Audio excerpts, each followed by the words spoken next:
Hello guys, আসসালামু আলাইকুম। সকালবেলা ডিউটি চলে যাইতেছি, আলহামদুলিল্লাহ। সবাই দোয়া করবেন। 10টা বছর এই মরুভূমে কাটা ফেলছি।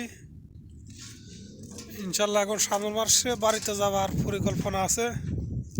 সবাই দোয়া করবেন যখন সুস্থভাবে যখন বাড়িতে যাই পৌঁছাইতে পারি।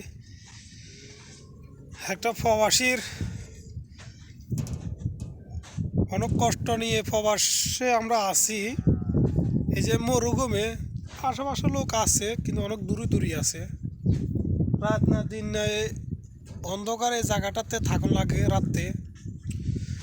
অনেকজনে আমারও বলে ভয় পান না ভাই। ভাই ভয় পাইলে তো আর ফেটে আর বাদ জুটবে না।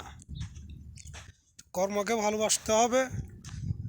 আর যদি আপনার সৎ থাকেন, যদি 5 ওয়াক্ত নামাজ পড়েন, ইনশাআল্লাহ কোনো জায়গা শতান তো দূরের কথা, চোর ডাকাই তো আইব না। তো এই প্রবাসের মাটিতে চোর ডাকাত বলতে কেউ নাই। চোর ডাকাত শতান মতান কিচ্ছু নাই।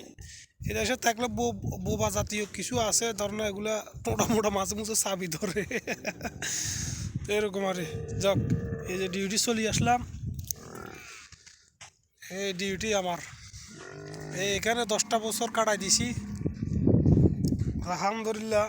এখন সামনের মাসে বাড়িতে যাবো, তাই বিয়ে শাদি তো করতে হইব, সংসার তো করণ লাগবো।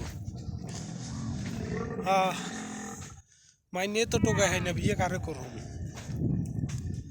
বিয়ে করতে হইলে তো মাইনে টোকাই আইতে হইব, পছন্দ মতো মাইনে টোকাই পাই না।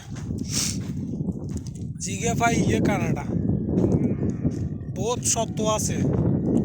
কোনো মাইনার লগে যদি ফেম করি যদি কই, অনেক সত্য দেয় আমারে।